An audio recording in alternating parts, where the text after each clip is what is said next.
السلام علیکم، میرا نام ڈاکٹر ربینہ افضل ہے۔ آج ہم بات کریں گے الٹا بچہ بریچ کے متعلق۔ بہت سے لوگ خواتین پوچھتی ہیں کہ بچہ بریچ کیوں ہوتا ہے، تو آج اس کے متعلق میں اب آپ کو بتاؤں گی کہ بریچ پوزیشن کی کیا وجوہات ہیں۔ نارملی جو ہمارا بچہ ہوتا ہے تو وہ اس کا ہیڈ کا جو ویٹ ہوتا ہے وہ زیادہ ہوتا ہے، تو اس کے حساب سے وہ نارملی نیچے پیلوس میں قدرتی اس کو ہیلپ کرتی ہے کہ وہ نیچے آ کے ایڈجسٹ ہو جائے، نیچے فکس ہو جاتا ہے۔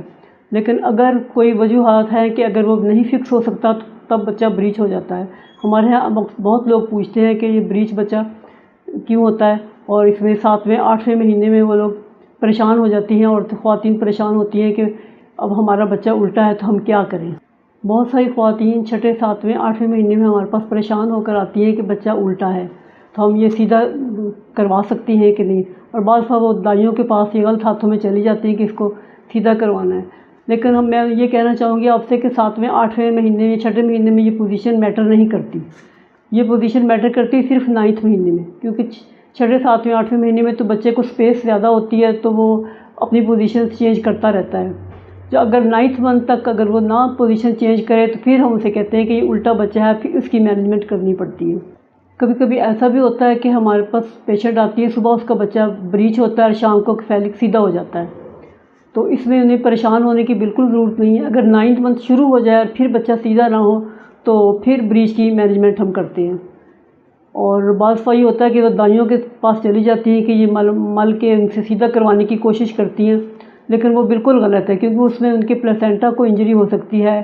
کسی بھی اندر کے بچے کے اعضاء کو انجری ہو سکتی ہے، اور اس کے بعد وہ پھر سیدھا ہو جائے گا۔ جب تک وہ لیبر سٹارٹ نہیں ہوگی وہ اسی پوزیشن میں رہتا ہے۔ اگر 9ویں منتھ میں بچہ بریچ ہے تو اس کی کیا وجوہات ہیں؟ اس سے پہلے میں آپ کو یہ بتاؤں گی کہ بریچ کی کتنی قسمیں ہیں۔ پہلی قسم فلیکس بریچ ہے، جس میں بچہ اپنی ٹانگیں اکٹھی کر کے پیٹ کے ساتھ لگا لیتا ہے اور نیچے جو بریچ کا حصہ ہوتا ہے وہ نیچے آ جاتا ہے، وہ نیچے فکس ہو جاتا ہے۔ تو اس میں خطرہ یہ ہوتا ہے کہ یا تو بچے کی ٹانگ جب اس کو لیبر پین سٹارٹ ہوگی، بچے کی ٹانگ یا پاؤں باہر آ جائے گا، یا پھر بچے کی جو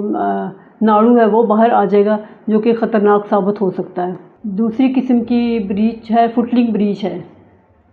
اس میں یہ ہوتا ہے کہ بچے کا ایک ٹانگ باہر آ سکتا ہے اور یا پھر ناڑو باہر آ سکتا ہے، اور جس کی وجہ سے بچے میں فوراً ہی یہ ایک ایمرجنسی ہے جس کی فوراً اس کا آپریشن کرنا پڑ سکتا ہے۔ لیکن اگر یہ گھر میں ہوگی پیشنٹ اور اس کے آنے میں ٹائم لگے گا تو بچے کی جان کو خطرہ ہو سکتا ہے۔ تیسری قسم کا بریچ ایکسٹینڈڈ بریچ ہے، جس میں ٹانگیں اوپر ہوتی ہیں اور جو نیچے بریچ والا حصہ ہے یعنی بیبی کی پیٹھ ہے وہ نیچے پیلوس میں آگے فکس ہو جاتی ہے۔ اس کنڈیشن میں بعض اوقات اگر باقی چیزیں باقی انوائرمنٹ فیوریبل ہو تو بعض اوقات ہم نارمل ڈلیوری کرنے کا سوچتے ہیں، لیکن اس میں بھی خطرہ یہ ہوتا ہے کہ کوئی اگر کارڈ پرولیپس ہو جائے تو اس میں پھر بچے کی آکسیجن لیول فوراً ختم ہو جاتا ہے، بچے کی جان کو خطرہ ہوتا ہے۔ اس لیے ہم ایڈوائز کرتے ہیں کہ اس میں بھی سیزیرین ہی کیا جائے، آپریشن ہی کیا جائے۔ اور سوال یہ پیدا ہوتا ہے کہ بچہ بریچ کیوں ہوتا ہے؟ اگر 9ویں منتھ تک بچہ بریچ ہی رہے تو اس کا مطلب ہے کہ اس کی کوئی وجوہات ہیں جن کی وجہ سے بچہ بریچ ہوتا ہے۔ پہلی وجہ تو یہ ہے کہ بچے نے پوزیشن ہی ایکوائر کی ہوئی بریچ پوزیشن، اس کا مطلب کہ کوئی وجہ نہیں ہے، اس نے وہی پوزیشن اپنی بنا لی ہے اور کوئی اور وجہ نہیں ہے اس کے اندر۔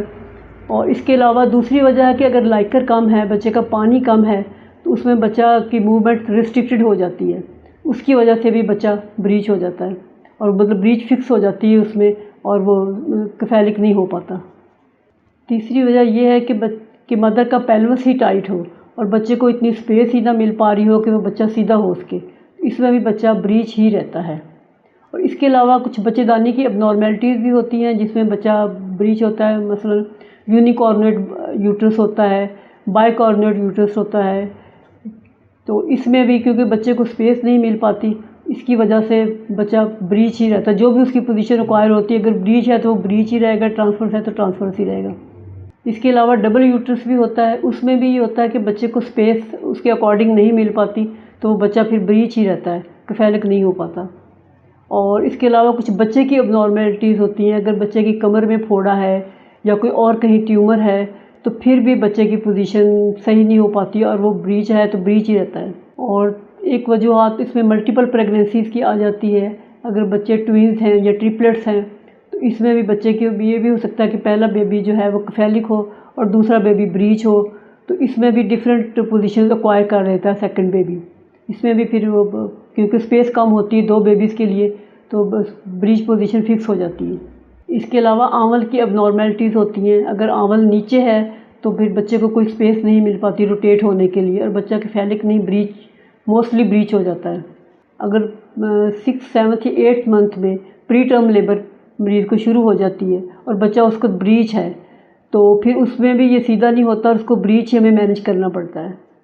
اگر تو 7th 8th منتھ ہے تو ہم اس کو پھر بریچ ہی ڈلیور کرتے ہیں، کوشش کرتے ہیں کہ بریچ ڈلیور ہو جائے۔ لیکن اگر 9th منتھ شروع ہو گیا ہے اور وہ بریچ ہے تو پھر ہم نے اس کی مینجمنٹ کیسے کرنی ہے؟ پرانے زمانے میں تو ایکسٹرنل کیفیلک ورژن کرتے تھے بیبیز کی سرجن کرتے تھے، لیکن اس میں یہ ہوتا تھا کہ آپ نے تھیٹر کے اندر پیشنٹ کو رکھنا ہے، اور اس کی کچھ پری ریکویزٹس تھی کہ پیشنٹ کے یوٹرس ریلیکس ہو، اس کو کوئی پین نہ سٹارٹ ہو، اور اس کو کوئی اور ایلنس نہ ہو، ہائی بلڈ پریشر نہ ہو، کوئی ڈائبٹیز نہ ہو، اور انیستھیٹسٹ ریڈی ہو، پیڈیاٹیشین ریڈی ہو۔ اس میں ایکسٹرنل ورژن کرتے تھے، لیکن وہ بھی بہت احتیاط کے ساتھ، اور پیشنٹ سے وہ سائن لے لیتے تھے کہ اگر ہمیں ضرورت پڑی تو ہم فوراً سیزیرین کر دیں گے، اگر کوئی انٹرنل ہیمریج ہوگی یا کوئی کارڈ پرولیپس ہو گیا یا کوئی آمل کی کوئی رپچر ہو گیا تو فوراً ہمیں سیزیرین کرنا پڑے گا۔ اتنی کمپلیکیشنز کی وجہ سے یہ آج کل نہیں کر رہے ہم، اس لیے آپ لوگوں سے گزارش ہے کہ دائیوں سے یہ کام نہیں کروائیں کہ دائیاں ان کو کہ پوزیشن ٹھیک کر دیں گی تو بچہ نارمل ڈیلیور ہو جائے گا، کیونکہ یہ تو اتنا رسکی پروسیجر ہے کہ آج کل اس کو ابنڈن کر دیا گیا ہے۔ کوئی 15-20 سال پہلے یہ کرتے تھے، اور وہ بھی آپریشن تھیٹر کی موجودگی میں، انیستھیٹسٹ موجود ہے اور پیڈیاٹیشین موجود ہے کہ اگر خدا نخواستہ کوئی بھی کمپلیکیشن ہوئی، جیسے رپچر ہو سکتا ہے، کوئی یوٹرس رپچر کا ڈر ہو، یا اس کے علاوہ کوئی آمل رپچر ہو سکتی ہے، یا کوئی ناڑو باہر نکل سکتا ہے، تو اس میں فوراً پھر سیزیرین کی کنسینٹ ان سے پہلے ہی لے لیتے تھے ہسبینڈ سے کہ اس کا پھر سیزیرین بھی کرنا پڑ سکتا ہے۔ تو پلیز آپ دائیوں سے یہ بالکل نہ کروائیں کہ اس کی آپ روٹیٹ کروا کے تو سیدھا کروا لیں گے، تو آپ کی جان کو بھی خطرہ ہو سکتا ہے۔ اچھا، اب آ جاتی مینجمنٹ آف بریچ۔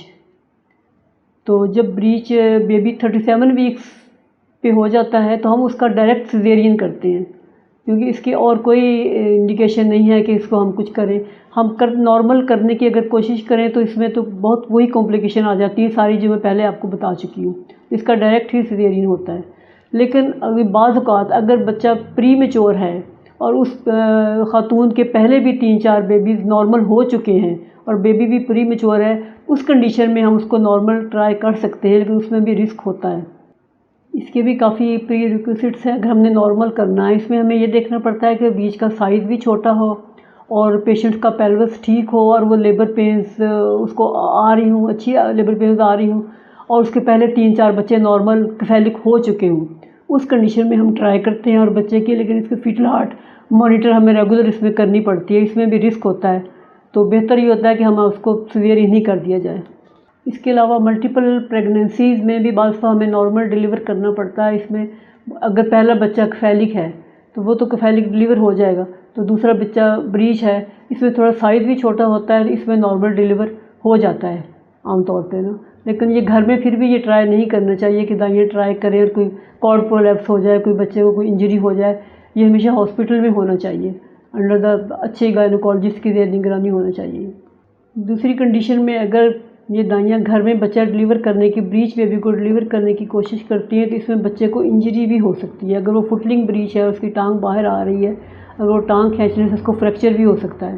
یا اگر وہ پیٹ پہ اگر پیٹ کھینچیں گے، پیٹ پہ پریشر آئے گا تو بچے کے انٹرنل آرگن بھی رپچر ہو سکتے ہیں۔ تو اس لیے آپ لوگوں سے گزارش ہے کہ کوئی اپنے ڈاکٹر سے ضرور مشورہ کریں، ان سے ٹائم لیں۔ اگر آپ کا بیبی بریچ ہے تو ان سے مشورہ کر کے ان کی کنسلٹیشن رکھیں اور ان سے سیزیرین کا ٹائم لیں آپ، کیونکہ اس کنڈیشن میں بچہ سی پی چائلڈ بھی ہو سکتا ہے اگر اس بچے کے ہیڈ پہ پریشر آئے گا، کیونکہ بریچ پہلے ڈیلیور ہو جائے گی اور ہیڈ بعد میں، تو بچہ سی پی چائلڈ بھی ہو سکتا ہے۔ تو اس لیے پلیز آپ لوگ اپنے ڈاکٹر سے ٹائم لے کے سیزیرین کا ہی ٹائم لیجیے، ان کے کنسلٹ کر کے، تاکہ آپ یہ اس اب نارمیلٹی سے بچ سکیں۔ سی پی چائلڈ تو ساری عمر کے لیے ایک مفلوج بچہ ہو جاتا ہے۔ اگر آپ کو یہ ویڈیو پسند آئی ہے تو اس کو لائک، سبسکرائب ضرور کریں اور شیئر بھی کریں۔ Thank you.